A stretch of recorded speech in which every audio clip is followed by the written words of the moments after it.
ഓപ്പോയുടെ Oppo A3 എന്ന പുതിയൊരു smart phone ഇപ്പോൾ ലോഞ്ച് ചെയ്തിട്ടുണ്ട്. ഈ ഒരു വീഡിയോയിൽ നമ്മൾ നോക്കാൻ പോകുന്നത് ഓപ്പോ A3 5G എന്നുള്ള സ്മാർട്ട് ഫോണിനെ പറ്റിയിട്ടാണ്.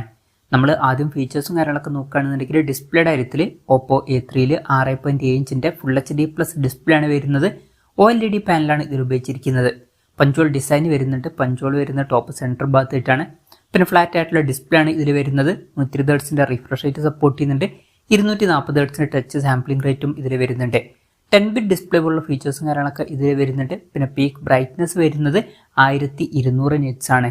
പിന്നെ ഫോണിൻ്റെ ഫ്രണ്ടിൽ ഗൊറില്ല ഗ്ലാസ് 7A പ്രൊട്ടക്ഷനും കാര്യങ്ങളൊക്കെ കൊടുത്തിട്ടുണ്ട്. ഇപ്പോൾ ഡിസ്പ്ലേ ഫീച്ചേഴ്സ് മൊത്തത്തിൽ നോക്കുമ്പോൾ അത്യാവശ്യം നല്ല ഡിസ്പ്ലേ ഫീച്ചേഴ്സും കാര്യങ്ങളൊക്കെ ഈ ഫോണിൽ വരുന്നുണ്ട് എന്ന് തന്നെ പറയാവുന്നതാണ്. In display finger print sensor ഈ ഫോണിൽ കൊടുത്തിട്ടുണ്ട്. ഫോണിൻ്റെ വെയിറ്റ് വരുന്നത് 178 ഗ്രാമാണ്. തിക്നെസ് വരുന്നത് 7.15 mm ആണ്. പിന്നെ IP65 റേറ്റിംഗ് സപ്പോർട്ട് ചെയ്യുന്നുണ്ട്. അത് നല്ലൊരു IP റേറ്റിംഗ് തന്നെയാണ്. പിന്നെ ഈ ഫോണിൻ്റെ ഒരു ഗ്രീൻ കളർ വേരിയൻറ്റും ബ്ലാക്ക് കളർ വേരിയൻറ്റും പിന്നെ ഒരു പർപ്പിൾ കളർ വേരിയൻറ്റുമാണ് ഇപ്പോൾ ലോഞ്ച് ചെയ്തിരിക്കുന്നത്. ഇനി പ്രോസസ്സറിൻ്റെ കാര്യത്തിലോട്ട് വരികയാണെന്നുണ്ടെങ്കിൽ സ്നാപ്ഡ്രാഗൺ 695 എന്നുള്ള പ്രോസസ്സർ ഈ ഫോണിൽ കൊടുത്തിട്ടുണ്ട്.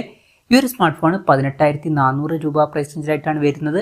ആ ഒരു പ്രൈസ് റേഞ്ചിൽ ഇത് തരക്കേടില്ലാത്തൊരു പ്രോസസ്സർ എന്നൊക്കെ പറയാവുന്നതാണ്. ഏറ്റവും ബെസ്റ്റ് എന്നൊന്നും പറയാൻ പറ്റില്ല, എന്നാലും തരക്കേടില്ലാത്തൊരു പ്രോസസ്സറാണ്. പിന്നെ 5G സപ്പോർട്ടും കാര്യങ്ങളൊക്കെ ഇതിൽ വരുന്നുണ്ട്. ഈ ഒരു ഫോണിൻ്റെ ബേസ് വേരിയൻറ്റിൽ 8 GB റാമും 256 GB ഇൻറ്റേർണലുമാണ് വരുന്നത്. 12 GB റാമും 256 GB ഇൻറ്റേർണലുമായിട്ട് വരുന്ന ഒരു വെർഷനും അതുപോലെ തന്നെ 12 GB റാമും 512 GB ഇൻറ്റേർണലുമായിട്ട് വരുന്ന ഒരു വെർഷനും വരുന്നുണ്ട്. LPDDR4Xൻ്റെ റാമും UFS 2.2 സ്റ്റോറേജ് ടൈപ്പും ഇതിൽ കൊടുത്തിട്ടുണ്ട്. പിന്നെ മെമ്മറി എക്സ്പാൻഡ് ചെയ്യണമെന്നുണ്ടെങ്കിൽ മെമ്മറി കാർഡ് സ്ലോട്ട് ഈ ഫോണിൽ വരുന്നുണ്ട്. വെർച്വൽ റാം എന്നുള്ള ഫീച്ചർ ഇതിൽ കൊടുത്തിട്ടുണ്ട്. അതായത് എക്സ്ട്രാ റാം വേണ്ട സമയത്ത് ഇൻറ്റേർണൽ മെമ്മറിയിൽ നിന്ന് കുറച്ച് മെമ്മറി എടുത്തിട്ട് അത് റാമായിട്ട് യൂസ് ചെയ്യുന്നതായിരിക്കും. പിന്നെ ഈ ഫോണിൽ 3.5 mm ഓഡിയോ ജാക്ക് കൊടുത്തിട്ടില്ല. ആൻഡ്രോയിഡ് 14 ബേസ് ആയിട്ടുള്ള കളർവൈസ് സോഫ്റ്റ്വെയർ ആണ് ഈ ഫോണിൽ വരുന്നത്. പിന്നെ ക്യാമറയുടെ കാര്യം പറയുകയാണെന്നുണ്ടെങ്കിൽ ഫോണിൻ്റെ പിന്നിൽ ഡ്വൽ ക്യാമറ സെറ്റപ്പ് കൊടുത്തിട്ടുണ്ട്. 50 മെഗാപിക്സലിൻ്റെ f1.8 അപ്പേഴ്സിൽ വരുന്ന മെയിൻ ക്യാമറ സെൻസറാണ് ഈ ഫോണിൽ വരുന്നത്. പിന്നെ 2 മെഗാപിക്സലിൻ്റെ f2.4 അപ്പേഴ്സിൽ വരുന്ന ഒരു ഡെപ്ത് സെൻസറും കൊടുത്തിട്ടുണ്ട്. ശ്രദ്ധിക്കേണ്ട ഒരു കാര്യം, ഇതിൽ അൾട്രാ വൈഡ് ആംഗിൾ ലെൻസ് ഒന്നും വരുന്നില്ല. ഈ ഒരു പ്രൈസ് റേഞ്ചിൽ വരുന്ന ഒരു ഫോണിലൊക്കെ അൾട്രാ വൈഡ് ആംഗിൾ ലെൻസും കൂടി ഉണ്ടായിരുന്നെങ്കിൽ കുറച്ചും കൂടി നന്നായേനെ. പിന്നെ ഫ്രണ്ടിൽ 8 മെഗാപിക്സലിൻ്റെ f2.0 അപ്പേഴ്സിൽ വരുന്ന സെൽഫി ക്യാമറ ആണ് വരുന്നത്. ഓൺ പേപ്പർ ക്യാമറ സ്പെസിഫിക്കേഷൻ അത്ര മികച്ചതാണ് എന്നൊന്നും പറയാൻ പറ്റില്ല. ബാറ്ററിയുടെ കാര്യം പറയുകയാണെന്നുണ്ടെങ്കിൽ 5000 mAh ബാറ്ററി കൊടുത്തിട്ടുണ്ട്. 45 വാട്ടിൻ്റെ ഫാസ്റ്റ് ചാർജ് സപ്പോർട്ട് ചെയ്യുന്നുണ്ട്. അത് തിരക്കേടില്ലാത്തൊരു ചാർജിങ് സ്പീഡാണ്. Type-C ചാർജിങ് പോർട്ടും കൊടുത്തിട്ടുണ്ട്. അത്യാവശ്യം തിരക്കേടില്ലാത്ത നല്ല ബാറ്ററി സെറ്റപ്പും കാര്യങ്ങളൊക്കെ ഇതിൽ വരുന്നുണ്ട് എന്ന് തന്നെ പറയാവുന്നതാണ്.